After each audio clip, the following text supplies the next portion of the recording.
Hello everyone, welcome back to 60 Thoughts. In this video lecture, we will discuss one of the interesting real life applications of variance ratio test.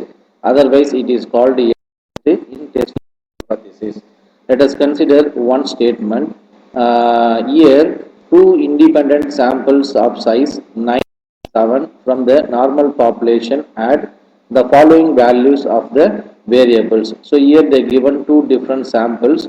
Sample 1 we have 9 samples values and sample 2 we have only 7 values. Okay, so sample 1 and sample 2 we have to estimate of population variance difference significantly at 5 percentage level of significance. Okay, so what so from the given statement, we have only sample sizes, right? That means n1 equal to 9 and n2 equal to 7. And also this sample data, we're going to find the remaining values, right? So write given values from by using given statement. So here there are two different sample sizes. One is n1 equal to 9 and n2 equal to 7. Okay, what is step number one? Step number one, we write the null hypothesis and the alternative hypothesis. So null hypothesis, it is denoted by H naught from sigma 1 square equal to sigma 2 square. And the alternative hypothesis, it is denoted by H1 from sigma 1 square not equal to sigma 2 square. And also our problem to what? Two-tailed test, right? So students, if you don't know how to identify one-tailed or two-tailed, please refer my previous video lectures. Okay. So now we write step number 2. Step number 2 is nothing but the significance is 5 percentage, right? Step number 3, we find the F value. So we know that the test statistics is F equal to S1 square by S2 square if S1 square greater than S2 square. Otherwise, we can write F equal to S2 square by S1 square if S2 square greater than S1 square. So here we consider two different formula. Why we consider two different formula means, so what is F test concept? The value of F should be always greater than 1. Okay. So if you consider numerator value is highest value comparing to denominator, then only you get what? F value will be greater than 1. Otherwise you get what? 0, only 0 to 1 only. Okay. So that we consider that what is S1 square? S1 square can be written as N1 into small S1 square by N1 minus 1 and S2 square can be written as N2 S2 square by N2 minus 1. This is equation number 2. So and also we know what is small S1 square and small S2 square. Small S1 square, small S2 square can be written as 1 by N1 sum of X1 minus X1 bar whole square and 1 by N2 sum of X2 minus X2 bar whole square, which is called equation 3. Such that what is X1 bar and X2 bar means sum of X1 I by N1 plus and sum of X2 by N2. Okay. So what is given sample data? So given sample data we consider X1 sample and the X2 sample. So using the given data, first we find the X1 bar, let's find the S1 square. After again using sample, first we find the X2 bar, after we find the S2 square.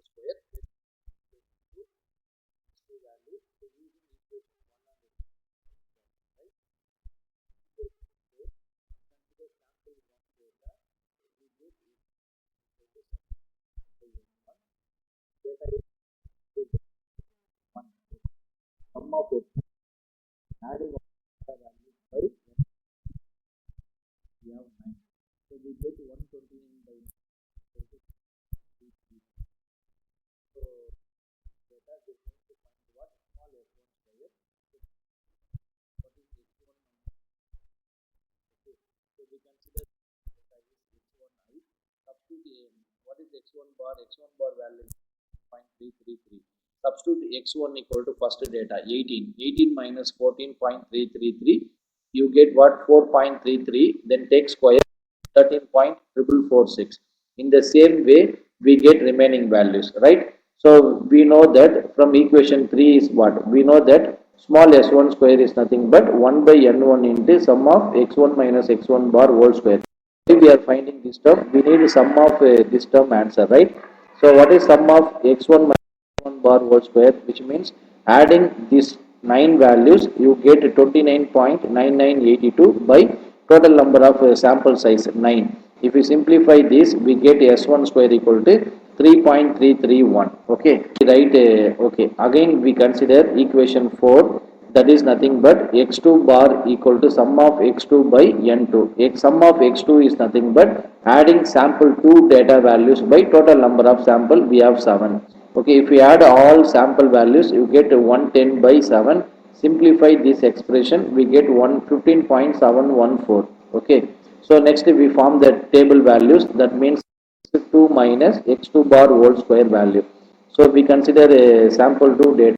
Substitute first value 16 here. 16 minus 15.712, we get some answer. That answer you take square, you get 0.0816. Similarly, x2 equal to 19. 19 minus 15.714, you get some answer. After x square, we get 10.74. In the same way, we get remaining values, right? So what is equation 3 from written as small s2 square equal to 1 by n2 sum of x2 minus x2 bar whole square. So adding this 7 value, sum of this term, that is nothing but 31.428 by 7.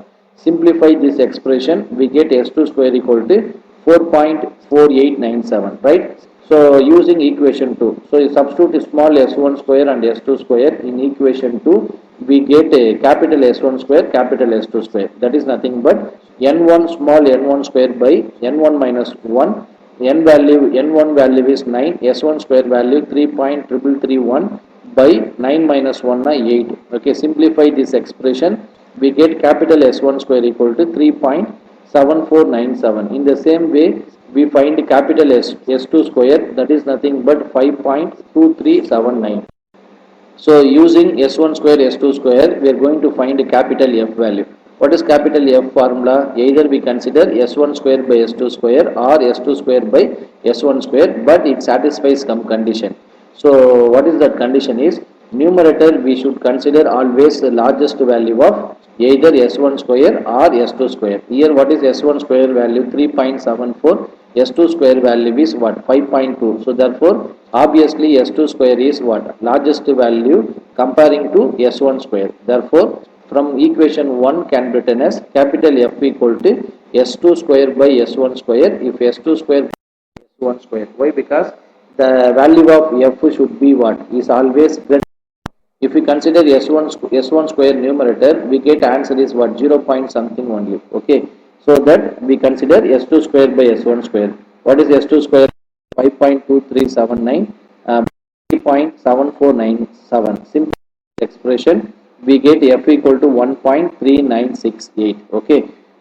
This is your what? F test value. Now we are comparing with obtained value with a table value, and before that we find the degree of freedom of a particular value is what? N2 minus 1 comma N1 minus 1.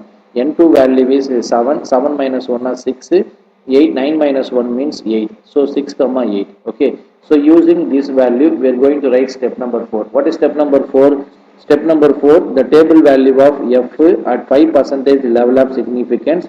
So this is given statement, right? So for the degree of freedom 6 comma 8 is F alpha equal to 3.58. Okay. So how to write this value? This value is nothing but what? Using degree of freedom, we are going to write a critical value by using statistical table values, right? We consider the degree of freedom for the denominator. Coming to our problem, what is degree of freedom? 6 comma 8. 6 we consider numerator, 8 we consider denominator. Okay, so 6 means this is 6 value, 8. What is 8 value? This is your 8 value, right? So therefore, the critical value of 5% level of significance is what? 3.5. Therefore, we get F alpha equal to what? 3.58. What is step number 5? Step number 5, we write conclusion using step number 3 and step number 4. Here, the obtained value, it is denoted by modulus of F, it is equal to 1.3968. It is strictly less than critical value, that is 3.58, which means the table value 3.58. Therefore, we accept the null hypothesis H0 and reject the alternative hypothesis H1. Okay. So hence the difference is not highly significant, right? So I hope you are enjoying the session. Thank you.